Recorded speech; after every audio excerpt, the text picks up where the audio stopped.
bagaimana ijtihad atau bermujahadah di dalam mengorbankan benar-benar al-juhud atau berusaha mencari ilmu.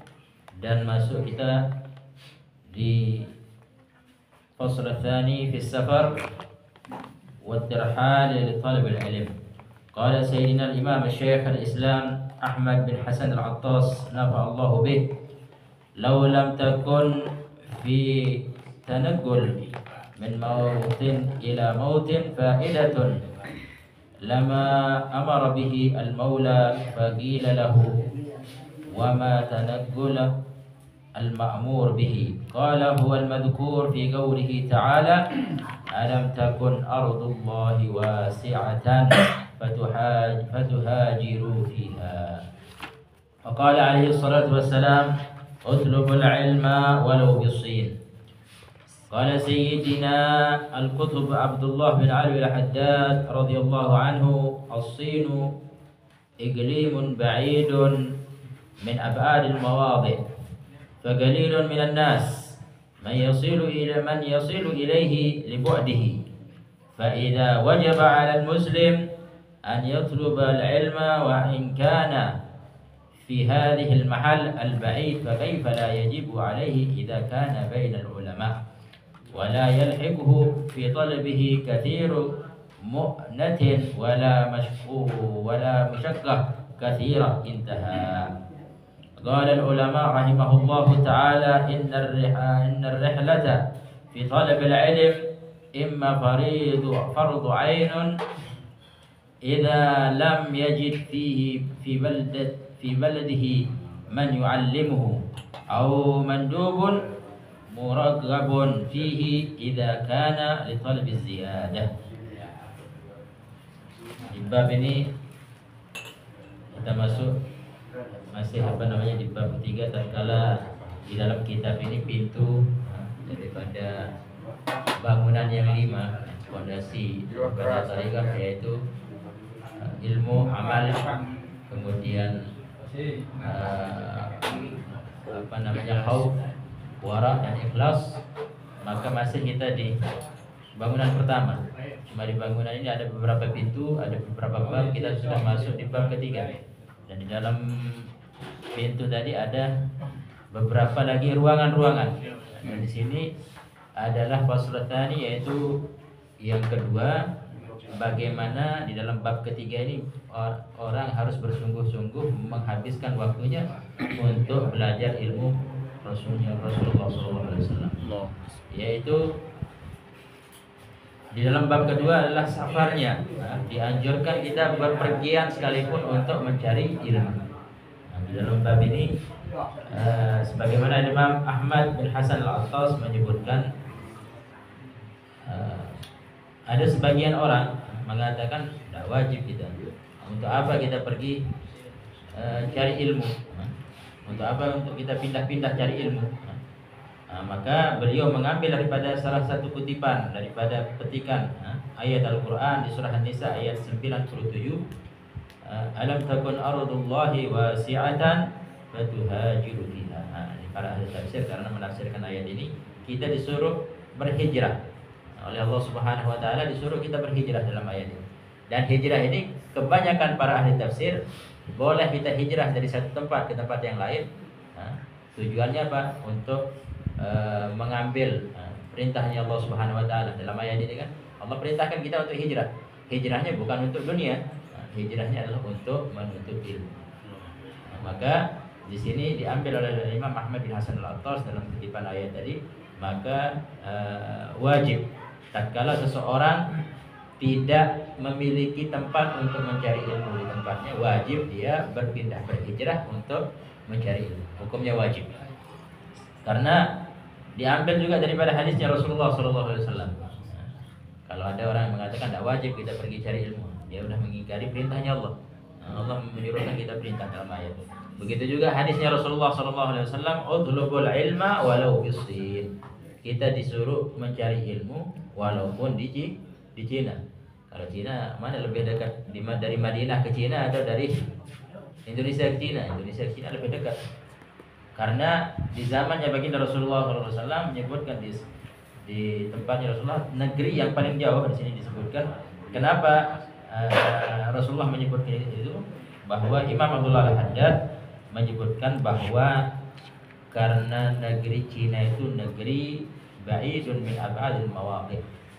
Tatkala Rasulullah menyebutkan Cina, karena di tempat Rasulullah menyebutkan itu adalah Cina negeri yang paling jauh. Dan negeri galilun minan nas man yasilu ilaihi li bu'dihi. Karena orang yang sampai ke negeri Cina di zaman itu sangat jarang. Sangat jarang orang yang bisa sampai ke negeri Cina karena saking jauhnya, dan bukan hanya jauh saja, jauh dari segi masafah atau dari segi jarak, dan jauh dari segi untuk bisa dicapai. Kalau mungkin ada yang lebih jauh dari situ, cuma lebih gampang dia ditempuh. Jadi mungkin karena harus melewati berapa pegunungan, benua, harus melewati dengan keadaan di zaman tersebut, sehingga yang disebut oleh baginda Rasulullah SAW adalah negeri Cina. Faida wajib 'alal muslim, maka tatkala diambil daripada ayat tadi dan hadisnya Rasulullah SAW, para ulama khususnya di dalam thariqah Ba'alawi menghukumi wajib, hukumnya wajib mencari ilmu walaupun sampai negeri yang jauh. Misalkan tidak ada tempat kita mencari ilmu syariatnya Rasulullah kecuali di Cina, maka ke negeri Cina itu wajib, sampai kita mati pun wajib. Ya harus dicari. Kalau misalkan tidak ada ulama, tidak ada tempat dia belajar, maka ini sepakat para ulama bahwa hukumnya wajib. An yatlubul ilma wa in kana fi hadhihi al-mahalli al-ba'id, walaupun tempatnya sangat jauh dan susah. Kebanyakan orang sampai sana di tengah perjalanan bisa mati, tetap dia wajib. Jadi maksudnya tadi kenapa Imam Al-Haddad menyebutkan ambil daripada hadis tadi, khusus ini di thariqah Al-Ba'alawi juga, menuntut ilmu itu wajib dari segi jarak dia jauh. Padahal setelah dia jauh itu susah untuk sampai. Di sini disebutkan oleh Imam Al-Haddad bukan karena jauhnya saja, karena juga orang mau sampai ke sana itu takut. Kebanyakan mereka, misalkan sekian yang pergi ke Cina atau ke negeri yang jauh untuk menuntut ilmu tadi, di tengah perjalanan bisa dikatakan lebih dari 50% tidak selamat. Tetap dia wajib, walaupun seperti itu, tetap dia wajib. Maka dikatakan oleh beliau, tatkala itu wajib, fa kaifa la yajib alaihi idza kana bainal ulama. Kalau dia seperti itu tidak wajib, bagaimana kalau ada majelis ilmu disampaikan dan ada ulamanya di situ, ada orang alimnya di situ, terus tidak mau dia belajar ilmu? Ini bahkan sebagian ulama dan khususnya di para masyayikh kita mengatakan, selagi dia tidak menghiraukan ilmu, dia hiraukan ibadah amalnya saja tanpa ilmu, maka selagi dia beramal bukan dia dapatkan pahala, dosa dia dapatkan. Dia mendapatkan dosa dengan amal ibadahnya tadi. Intaha. Qala ulama rahimahullahu taala, inna ar-rihlata fi talab al-ilmi imma fardun ain idza lam yajid fi baldihi man yu'allimuhu. Maka dikatakan oleh para ulama, berpindahnya seseorang untuk menuntut ilmu hukumnya wajib ain, fardu ain, bukan fardu kifayah. Menuntut ilmunya seseorang untuk mengetahui amal, bagaimana sah amal ibadahnya, hukum-hukum di dalam ibadahnya, itu fardu ain. Karena amal itu tidak akan diterima walaupun sempurna amalnya, tapi dia tidak tahu kapan dia batal sholatnya. Saya ikut orang saja, maka tetap dia tetap wajib, dia harus menuntut ilmu kewajiban tadi. Di dalam yajid fi baldi, kalau hukumnya berpindah itu fardu ain. Misalkan tatkala tidak ada orang yang mengajarinya. Kalau tidak ada orang yang mengajar, harus pergi cari majelis yang di luar, di kampungnya tidak ada yang mengajarkan, dia cari ulama di luar kampungnya, itu wajib tatkala tidak ada yang mengajar. Au mandubun, atau hukumnya kedua adalah menjadi sunnah tatkala dia ingin menambah, misalkan dia sudah hadir di majelis, sudah ada kajian yang wajib dia laksanakan di baldahnya, maka berpindah untuk mencari lagi majelis lagi, itu tetap menjadi pahala yang besar, jadi suatu sunnah yang sangat besar pahalanya. Wa idza wajaba 'alal insan an yusafir litafaqquh fid din fa kaifa la yata'ayyan 'ala man nasha'a bainal ulama was shalihin. Sebagaimana tadi sudah disebutkan di sini, tatkala dia wajib setiap manusia untuk berpergian ke tempat walaupun yang jauh untuk dia tafaqquh, untuk dia memahami agamanya, itu adalah wajib. Maka bagaimana kalau misalkan dia di tempat tersebut anta'ayyan ala man nasya'a bainal ulama wassalihin, tatkala ada yang akan membimbing dia untuk mengenal lebih dekat daripada agamanya Allah Subhanahu wa taala, maka itu jauh lebih wajib. Wa yu'udhrin lahu indallahi rabbil alamin. Tidak ada udzur katanya. Tidak ada udzur bagi orang untuk tidak mencari ilmu, dan dia akan malu di hadapannya Allah Subhanahu wa taala.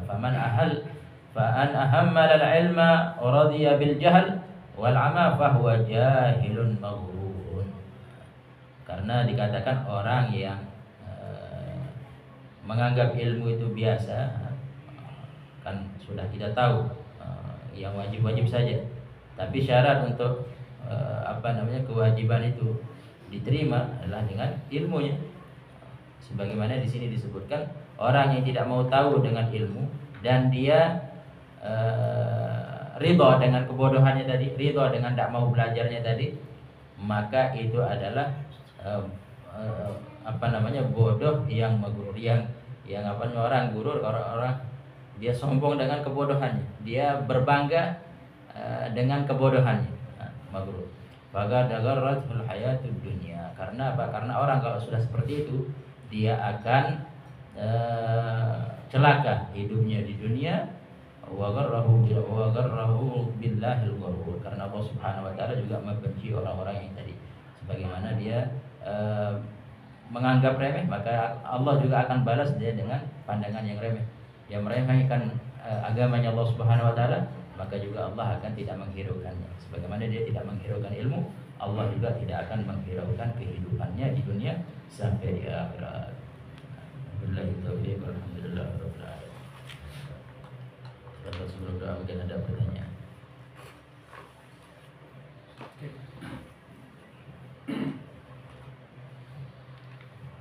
Mic-nya.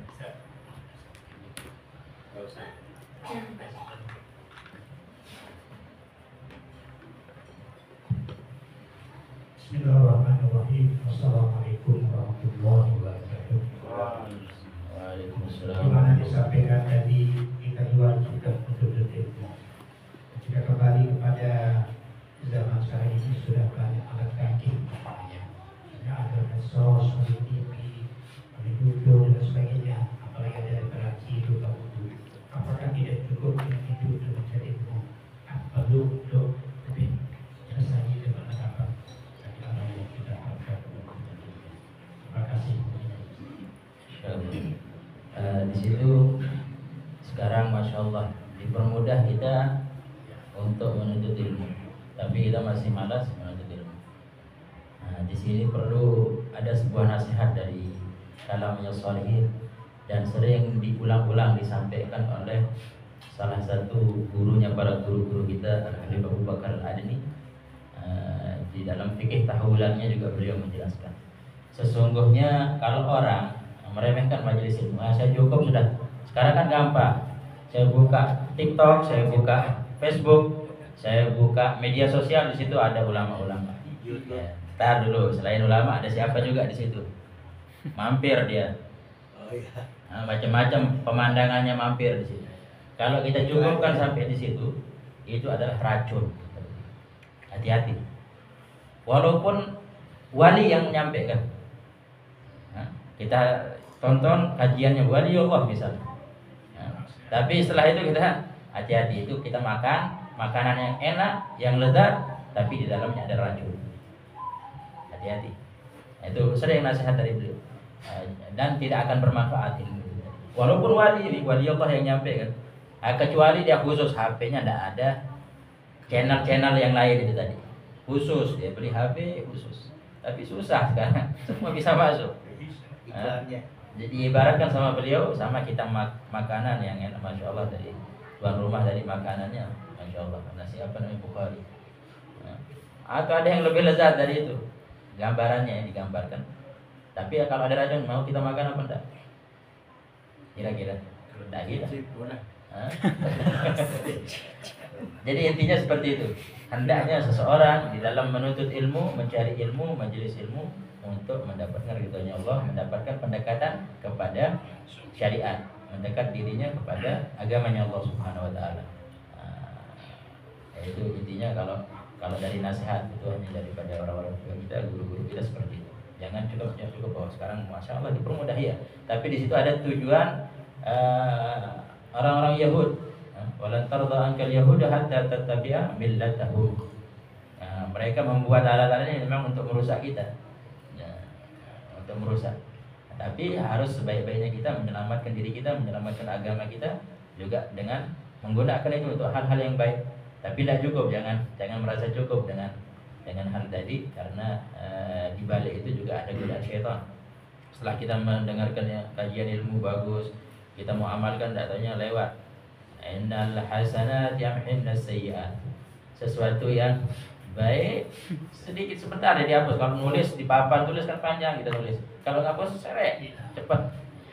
Nah, dari berkahnya ilmu dihapus dengan kemaksiatan yang juga yang ada di HP itu tadi. Wallahu a'lam bishawab.